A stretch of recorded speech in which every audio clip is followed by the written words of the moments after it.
The Pied Piper of Now.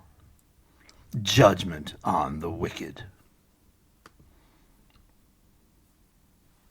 Slowly darkness and lies enter into a country, into the world, like the slow boiling of the frog. He doesn't even realize it. Step by step, piece by piece, the blanket of lies is woven into the thinking of the world. Like rats eating away, even the cardboard and paper that wraps the food, slowly and surely eating away at the foundations of society, the truth and reality that had once been, but now is gone. When a new Pharaoh arose in Egypt, the friendly king gone, the air changed and the Israelites became absolute slaves. Many years were they slaves, and finally it got so bad that they came to the precipice and cried out to God for deliverance. Did the Lord deliver the people right away? Did he send a deliverer to stop the evil king soon? No. The man he chose, Moses, had to flee into the wilderness and live there for 40 years until that fateful day of destiny when the voice of the Lord called him up to the mountain. Moses said, "Lord, whom shall I say you are? What's your name?" And God said, "Tell them my name is I Am. The I Am has sent you." And Moses was empowered by meeting God face to face and went down the mountain and on to Egypt to deal with Pharaoh and deliver the children of Israel. "Let my people go, saith the Lord," cried Moses to Pharaoh. But Pharaoh would not. In fact, he made the suffering harder as God hardened his heart. Why? "I will harden Pharaoh's heart so that I will be sanctified in the eyes of Israel and the Egyptians, and they will know that I have delivered them."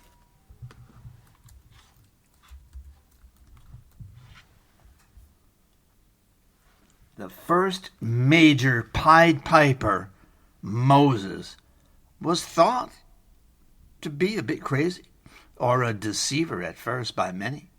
But as he played the music of his pipe, as he raised his staff, and as he played the judgments on Egypt, God smashed the country until Pharaoh said uncle and let the people go.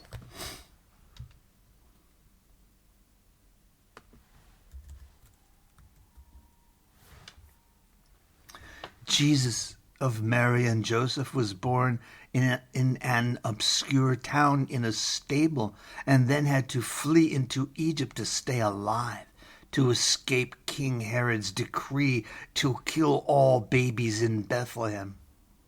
Then, at the death of Herod, they were able to go back to their home in Nazareth where Jesus grew up. Not much is said of those years in the Bible, but we know God was talking to him, preparing him for what he was about to do, to unleash a torrent of spiritual holocaust on the people of Israel and on the world.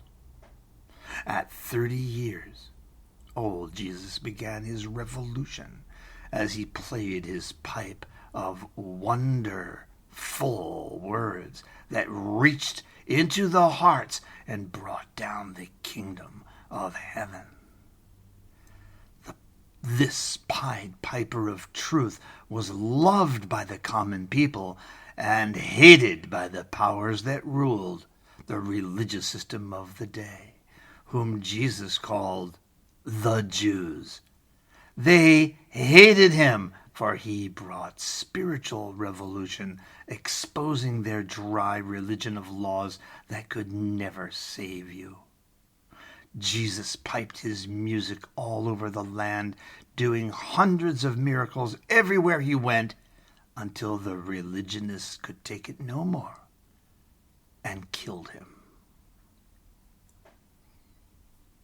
The Pied Piper of Hamelin. Have you heard the story of the Pied Piper of Hamelin?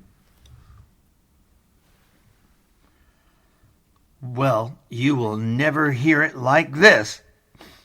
Although it is a children's story, it could have been a true history that actually happened, but not quite the way legend and storytellers tell it.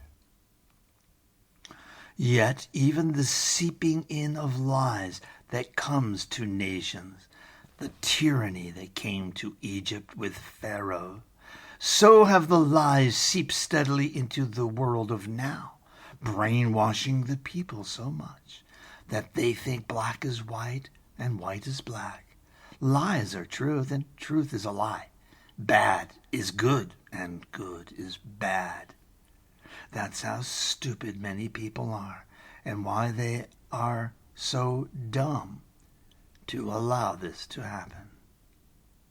Because they loved the things that the lies brought to them.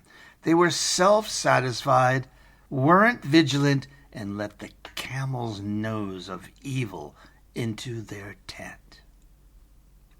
The people of Hamelin did the same. They started to become more wealthy, paid a price for that wealth.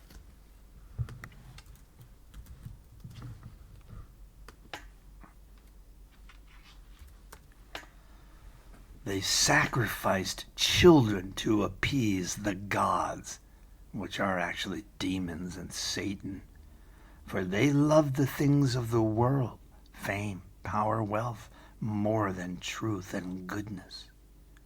God was faithful to warn them.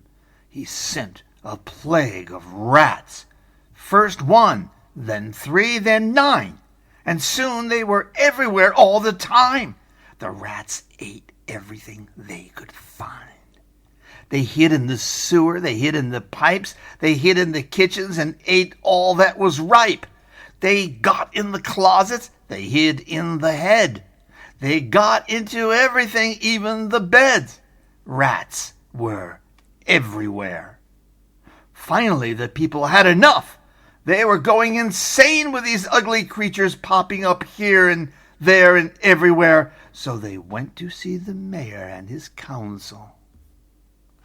They said, "We pay you to take care of the town's business, but you have done nothing to stop the rats. And if you don't do something soon, you will be out of a job, all of you." So the mayor of Hamelin and his staff held a meeting on what they could do. "Let's poison them," said one. "Let's beat them," said another. "Let's take all the food out of the houses," said another. But nothing was very practical. For days the mayor and council tried everything they could, but to no avail. Finally, one day during their meeting, there was a knock on the door. "Who is that?" said the mayor. The door opened slowly, and in came the strangest guy you have ever seen, dressed in weird colors, with a funny hat like a circus clown he'd been. Dangling from his belt was a peculiar pipe for music that he was just itching to play. "Who are you?" asked the mayor. "And what do you want? We are in a meeting. Please go." "No," said the strange man with a strong gleam in his eye. "I have something for you." "What do you have for us?" asked the council. "You don't look like you have anything." "Get out of here, or we'll put you in our jail filled with rats." "It's for rats that I have come, you see. I can get rid of them all, but not for free. I know the tune to play, and the rats will follow me away." "You're crazy as a loon," they said. Yet just in case they were wrong, they asked, "How can you get rid of all these rats?" "I will play the tune they love. They will follow me wherever I quiver. They will follow me away from your city and will drown in the river," said the piper. "What will you give me if I am able to deliver you from your plague of Egypt?"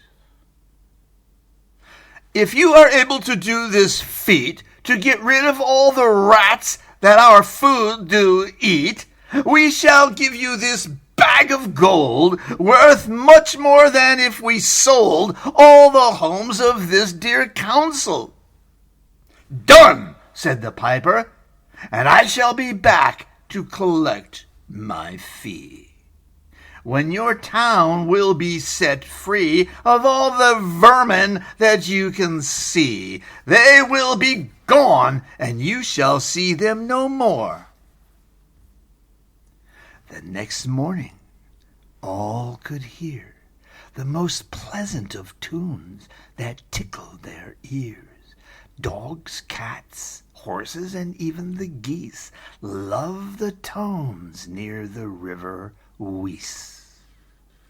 But the flowing tones from the stranger's pipe was especially loved by the rats. They were hypnotized by the musical breath.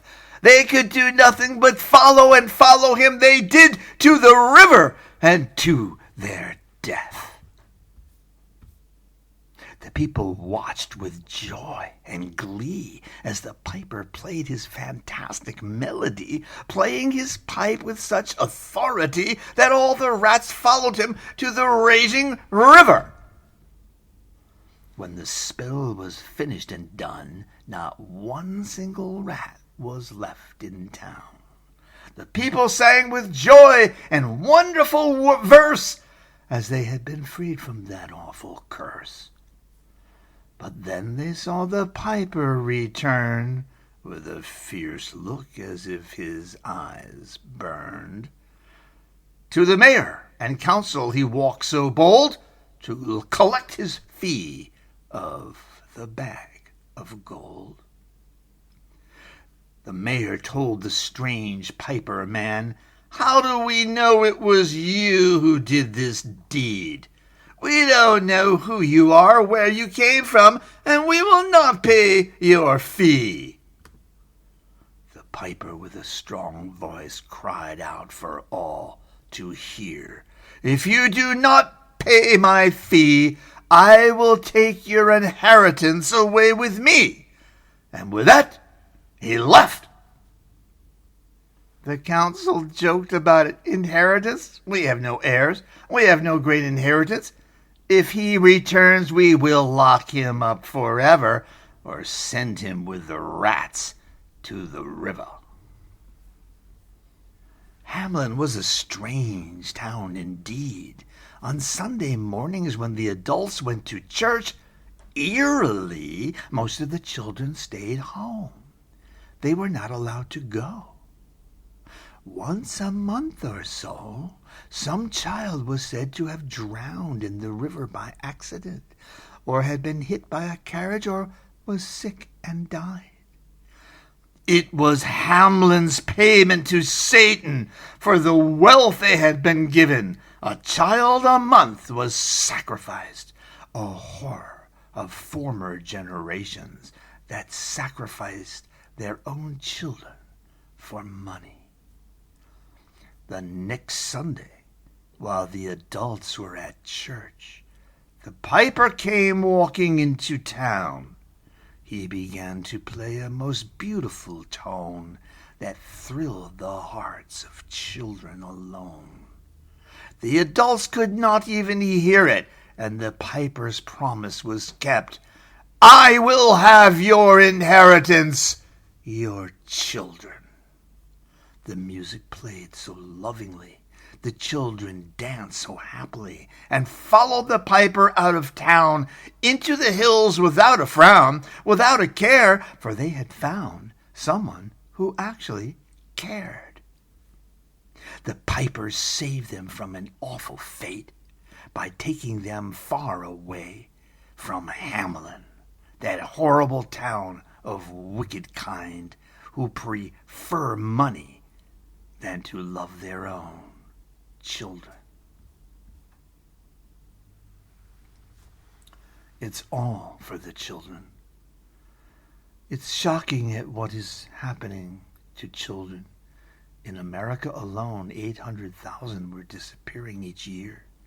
How could it be that many? Couldn't the FBI find them? They didn't want to find them. They were sold as slaves.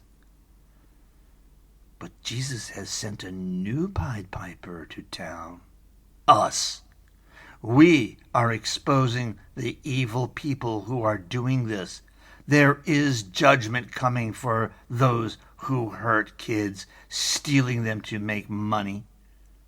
We are the Pied Pipers that are taking the rats to the river to drown, and then free the children from the hands of the wicked, the Satan worshippers who sacrifice children for their own greed.